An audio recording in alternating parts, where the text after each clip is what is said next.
Welcome back to सुबह की सोच। अब खेलों के हवाले से बात करेंगे। खेलों के हवाले से, क्रिकेट के हवाले से तो कुछ अच्छी खबरें नहीं आ रही, लेकिन बाकी जो खेल हैं उनके हवाले से अगर बात की जाए तो उनको भी चेक एंड बैलेंस में रखने का फैसला कर लिया गया है।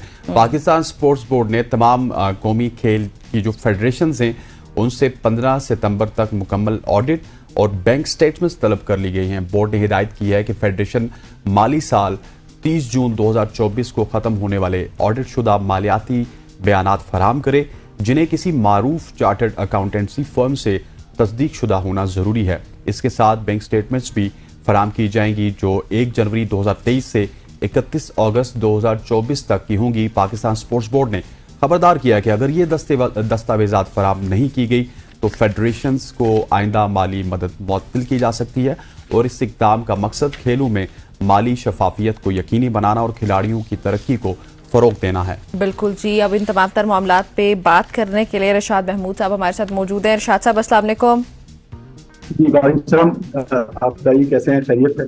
जी अल्हम्दुलिल्लाह, अल्लाह का शुक्र। आई होप सो कि आप भी बिल्कुल ठीक होंगे, लेकिन हमारे यहाँ जो खेलों के हालात है वो कुछ थोड़े पतले दिखाई देते हैं। पाकिस्तान स्पोर्ट्स बोर्ड की जानिब से जो तलब किए गए मालियाती बयानात या फिर बैंक स्टेटमेंट्स, मजीद क्या तफसीलात हैं इसकी आपके पास भी? जी हाँ, ये वैसे तो अच्छा कदम है, क्योंकि जो ग्रांट्स दी जाती हैं फेडरेशंस को, स्पोर्ट्स फेडरेशंस को, वो अक्सर करप्शन में चली जाती हैं। ऑफिशियल्स खुद उसको अपने इस्तेमाल में ले आते हैं, उसको फेयरली डिस्ट्रीब्यूट नहीं करते, और इसी वजह से स्पोर्ट्समैन और स्पोर्ट्स वुमेन जो है उनकी डेवलपमेंट नहीं होती, वो आगे नहीं आते, वो इंटरनेशनल लेवल पे कम्पीट नहीं कर पाते। तो ये सारी चीजें हैं, तो उसकी एक बिल्कुल एक स्क्रूटनी होनी चाहिए, और एक पूरे साल मैं समझता हूँ कि इस पे एक उनको नजर रखनी चाहिए। जो अथॉरिटीज हैं, पाकिस्तान स्पोर्ट्स बोर्ड है, पाकिस्तान ओलंपिक एसोसिएशन है, इनको पूरी एक विजिलेंट रहना चाहिए कि क्या वो ग्रांट सही इस्तेमाल हो रही हैं और क्या वाकई हमारे एथलीट्स को ग्रूम किया जा रहा है और उनको बेहतर फैसिलिटीज प्रोवाइड हो रही हैं। तो ये जरूरी है। अच्छा रिशाद साहब, मुझे ये बताइएगा कि स्पोर्ट्स बोर्ड के हालात भी तो कुछ ठीक नहीं है। कभी एक डीजी आते हैं, कभी दूसरे आ जाते हैं। स्पोर्ट्स बोर्ड में भी स्टेबिलिटी होनी चाहिए, वो स्टेबिलिटी किस हद तक जरूरी है? जी बिल्कुल जी, वो तो सबसे पहली बात है। आपको पता है कि पाकिस्तान स्पोर्ट्स बोर्ड जो है वो और करप्शन जो है वो सिनोनिमस रहे हैं हमेशा। कई पाकिस्तान के स्पोर्ट्स बोर्ड के ऐसे अहदेदार थे, जो उनके प्रेसिडेंट थे, जो उनके चेयरमैन थे, उनपे संगीन इल्जाम करप्शन के लगाए गए, क्योंकि उनको जो ग्रांट मिलती है वो जिस तरह के यानी 440 मिलियन, 380 मिलियन, 400 मिलियन, इतनी बड़ी बड़ी ग्रांट्स मिलती हैं, तो उसके लिए वो जवाबदेह तो हों कि वो ग्रांट उन्होंने क्या वाकई बिल्कुल इंसाफ से तकसीम की और क्या वो यूटिलाइज हुई। ये उनका काम है पाकिस्तान स्पोर्ट्स बोर्ड का। और आप देखिए ओलंपिक्स का जिस तरह से जो इवेंट है वो 4 साल बाद आता है, तो 4 साल तक जो अच्छे खिलाड़ियों को ग्रूम करना, उनको शॉर्टलिस्ट करना, उनको बेहतरीन फैसिलिटीज प्रोवाइड करना, ये पाकिस्तान स्पोर्ट्स बोर्ड का काम है। और इस वजह से जब 4 साल के बाद ओलंपिक का स्क्वाड अनाउंस होता है तो फिर पाकिस्तान के बेहतरीन एथलीट्स को सामने आना चाहिए, लेकिन ये होता नहीं। आप देखिए कि हमारे 25 करोड़ की आबादी में सिर्फ 60 खिलाड़ियों का जो कंटिंजेंट गया था ओलंपिक्स में। तो ये एक बहुत ज़ुर्गुहाली की तरफ इशारा है कि हमारे यहाँ स्पोर्ट्स की जो मामलात हैं वो सही नहीं चल रहे। अच्छा सर, ये जो पाकिस्तान स्पोर्ट्स बोर्ड ने फैसला किया, बैंक स्टेटमेंट्स वगैरह तलब किए हैं, ये आप बता सकते हैं गालिबन किस अर्से के?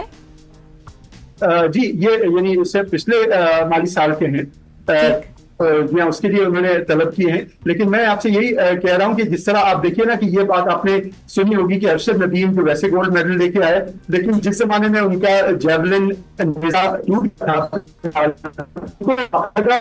डोनेशंस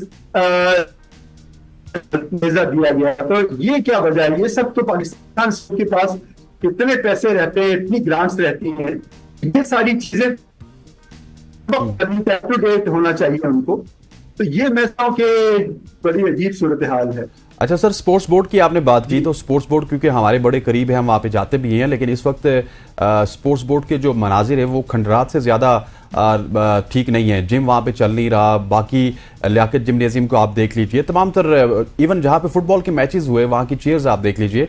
तो स्पोर्ट्स बोर्ड तो इतने बड़े एरिया में मौजूद है, लेकिन अपने आप को वो स्टेबल नहीं कर पा रहा, और दूसरी फेडरेशन से इस तरह के दस्तावेजात मंगवाना, ये किस हद तक जस्टिफाई करेगी ये बात उनकी?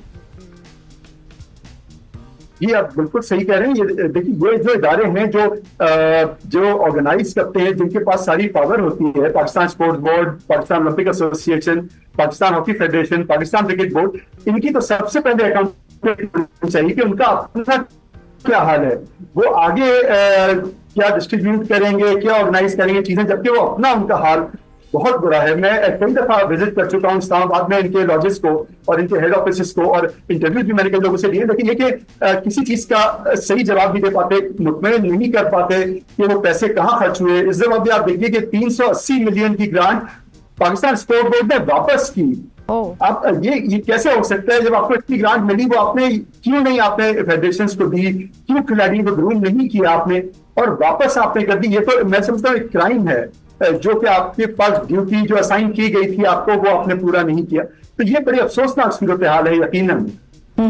अच्छा रिशाद साहब, ये जो फेडरेशन है, अगर ये मुकर्ररा मुद्दत तक रिकॉर्ड्स वगैरह फराहम नहीं कर पाते हैं बोर्ड को, तो उनके लिए फिर कॉन्सिक्वेंसेस क्या होंगे, क्या नताइज निकल सकते हैं? जी हाँ, देखिए, इन पे फिर एक टेम्परेरी बैन लगाया जाता है, वार्निंग्स के साथ एक टेम्परेरी बैन लगाया जाता है। अच्छा। और उनकी ग्रांट भी पहले कम की जाती है और उसके बाद फिर बिल्कुल बंद कर दी जाती है। और ये मैं आपको बताऊं कि फेडरेशंस पर ये लाजिम है कि वो अपनी एक्टिविटी सारे साल शो करें कि उन्होंने कितने इवेंट्स कराए, कितने एथलीट्स को ग्रूम किया, क्या ट्रैक्स उन्होंने डिस्ट्रीब्यूट किए, क्या उन्होंने वेन्यूज को डेवलप किया। ये सारी चीजें फेडरेशंस पे लाजिम है और ये पाकिस्तान स्पोर्ट्स बोर्ड को ओवरसी करता है उनको। तो ये डेफिनेटली इसका फाइन, इसकी पेनल्टी लग सकती है। लेकिन मैं समझता हूँ कि फेडरेशन भी, आप अगर पिछला रिकॉर्ड उठा के देखें तो वो भी बहुत शाकी रही है इस बात की कि इनको ग्रांट्स जो इनसे वादा किया जाता है उससे आधी ग्रांट दी जाती है, आधी खुदा जाने किसकी जेब मिल जाती है। तो बहरहाल वो एक फेडरेशन भी पूरी तरह से अपना काम नहीं कर रही हैं और वो भी नहीं कर रहे। अच्छा रिशाद साहब, मुझे शॉर्टली बताइएगा कि हॉकी को जो बहुत सारी ग्रांट्स मिलती हैं, प्राइम मिनिस्टर की जानिब से मिलती हैं या फिर किसी मिनिस्टर की जानिब से मिलती हैं, वो भी वाया स्पोर्ट्स बोर्ड मिलती हैं, उसका भी रिकॉर्ड उन्होंने मांगा है या वो अलग से हैं? जी, पाकिस्तान हॉकी फेडरेशन भी यकीनन पाकिस्तान स्पोर्ट्स बोर्ड के ही अंदर आती है। ग्रांट उनको प्राइम मिनिस्टर जो उनके पेट्रन भी हैं, वो प्रेसिडेंट ऑफ पाकिस्तान भी पेट्रन थे उनके, तो वो उनको जिस वक्त हॉकी फेडरेशन और हॉकी का गेम हमारे यहाँ क्राइसिस में आ गया, तो इसलिए उन्होंने आउट ऑफ टर्न जाके एक बड़ी ग्रांट दी।